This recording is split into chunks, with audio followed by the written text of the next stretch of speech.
We're going to move on to the next talk. Professor Joey Lapeña, who's Professor of Otolaryngology at the UP College of Medicine. He's a former Vice Chancellor of the University of the Philippines, Manila. He's the Editor-in-Chief of the Philippine Journal of Otolaryngology, Head and Neck Surgery. He's the President of the Philippine Association of Medical Journal Editors. He's a past President of APAME, and he's on the editorial board of lots of journals, including the Medical Journal of Australia. Joey, we're looking forward to your talk on early career researchers and peer review, training, mentorship, and opportunities. Thank you very much.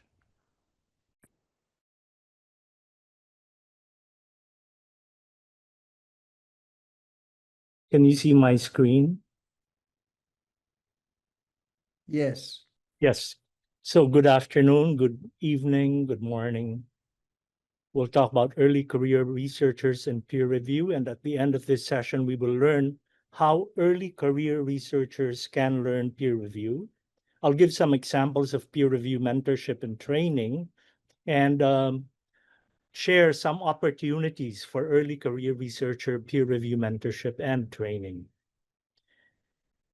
Most early career researchers learn peer review on the job from their experiences of themselves being reviewed. Then there are peer review mentorships, which are less structured, and peer review training, which are more formal, as well as learning opportunities, including conferences and webinars like what we are having today. So this is how I learned peer review.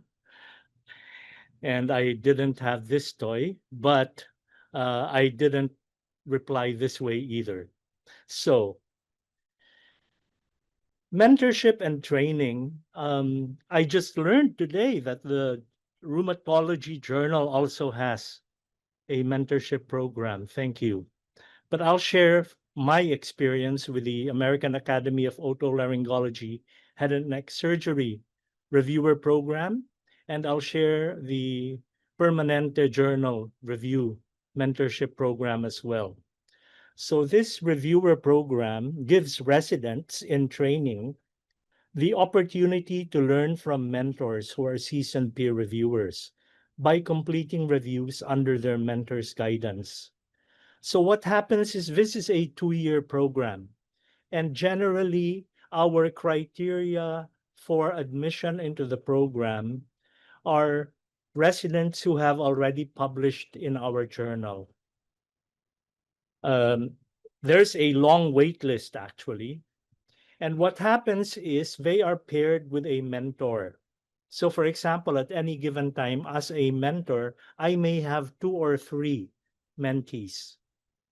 And what happens is each time the mentor accepts a real review from the journal, and we have 2 journals, Auto HNS and Auto Open. Every time I accept a review, the same invitation is given to my mentees, and they are given the chance to accept the review, except that while my review goes back to the editorial office, theirs just goes back to me. So the editorial office does not see their reviews. And this is an example of the process. This is an actual review by one of my mentees with my comments on the side. And I review their review by also disclosing to them what my review was, as well as what the associate and editor and reviewer and editor comments were. So by doing this, we actually are able to discuss their review. And after 2 years, to date, we now have, well, this has been going on for more than 2 years. We have 175 graduates as of this year with over 2,300 reviews. And many of our graduates have not only become star reviewers of our journal, some of them are editorial board members and associate editors as well. Now, the Permanente Journal, Kaiser Permanente Journal, has a peer review mentorship. And this is the homepage of their reviewer resource. So this sheet actually gives an introduction to what the peer review process for the journal is all about.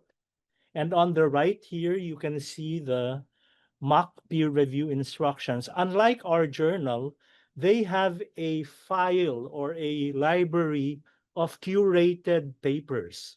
And I believe maybe the papers are papers that are not good papers, so that they can be reviewed, and they can find things to comment on in the paper. So they select a paper and they discuss it with their mentor. And over time, they review the paper together with the mentor, and eventually they also get scored, or they get a score for their review, and both the mentor and the mentee give feedback. And that way they learn how to review for that journal. In terms of more formal training, PAMJ, or the Philippine Association of Medical Journal Editors, and APAME have been conducting peer review workshops. So here's an example of a flyer for a peer review workshop for the Philippine Academy of Rehab Medicine. And you can see the main topics in the flyer that range from the publication process and models of peer review all the way to structured manuscript reviews. The workshops usually include a actual review of anonymized papers and open fora where the reviews are critiqued. So this is the syllabus for such a course. It's an 8-hour short course, but usually the course, in order to achieve the objectives, is divided into 2 sessions of 4 hours each, 1 week apart at least, because there's a homework assignment, a paper that they have to review in small groups.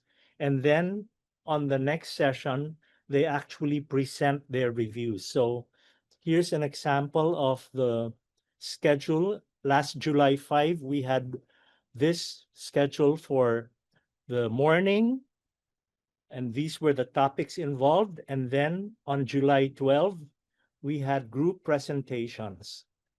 Now, each group does not know that another group is reviewing the same paper. So when they present their plenary reviews, another group will present their review as though there were 2 separate reviewers. And we usually have 4 groups with 2 papers. The problem being, for the facilitator like myself, I have to review each of the papers, because after they present their reviews, I present my review. And this is an example of the actual review that I presented for that workshop for one of the papers. And it goes through the whole review process, including general and specific comments for the different parts of the paper.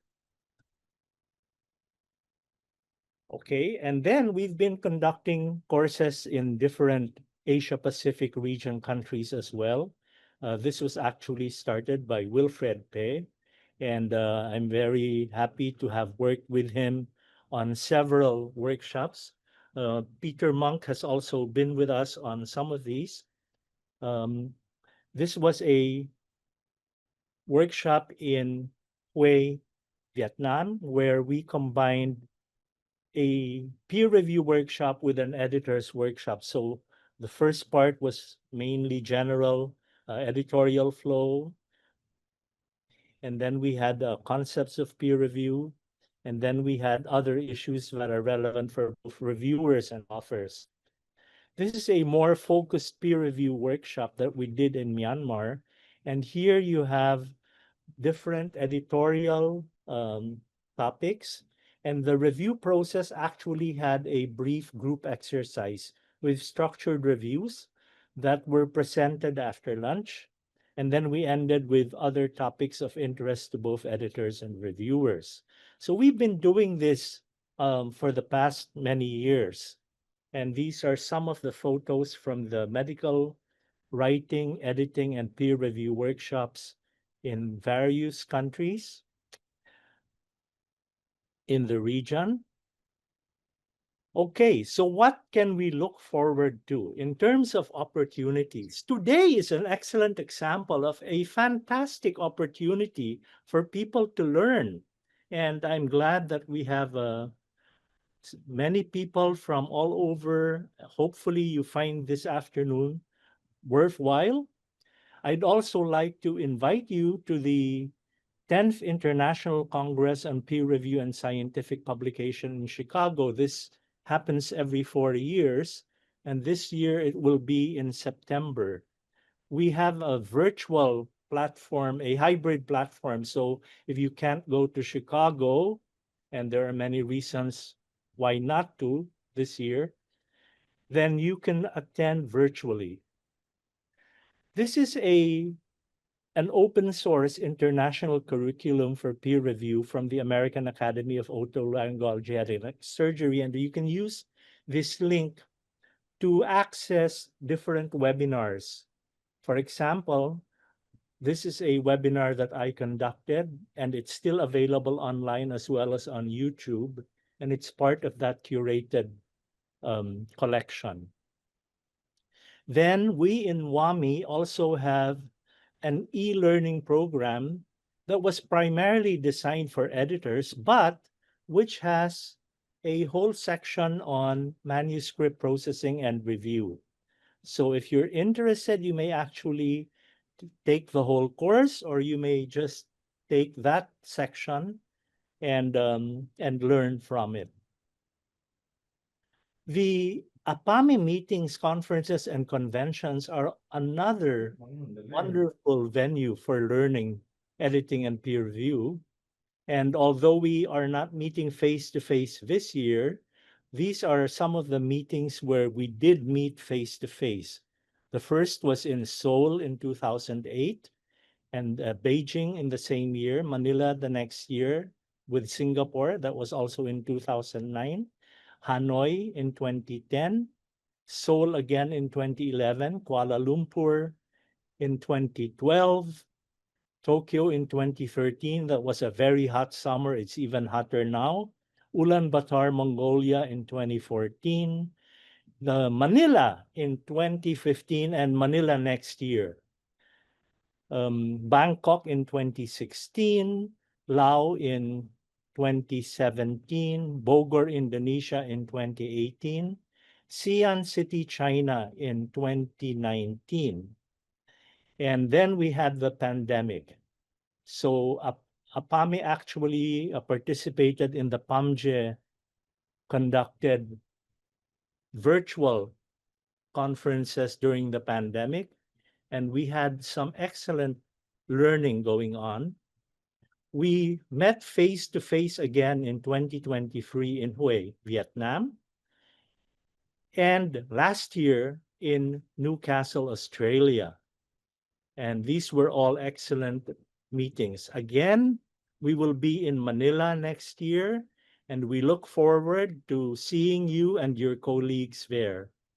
In terms of further reading, Wilfred, Peter, and I have this article that is available online, full text. And we have this book that is available from the University of Malaya Press. It's still available, although the copies are now limited. So hopefully at the end of this session, we learned how early career researchers learn peer review. We had some examples of peer review mentorship and training, and I was able to share some opportunities for early career researcher peer review mentorship and training. Ever wondered where love starts? It starts where the food is delectable. Could you please mute for those people who haven't muted? Starts where Mute. history and culture is a grand experience, an endless exploration. It's where the accommodation feels a home away from home, where shopping is a therapy, and where the kids can learn and have fun. It starts where the majestic sun sets and where the parties last till the sun rises. This is where falling in love with the Philippines starts. Metro Manila. It all starts here. Thank you.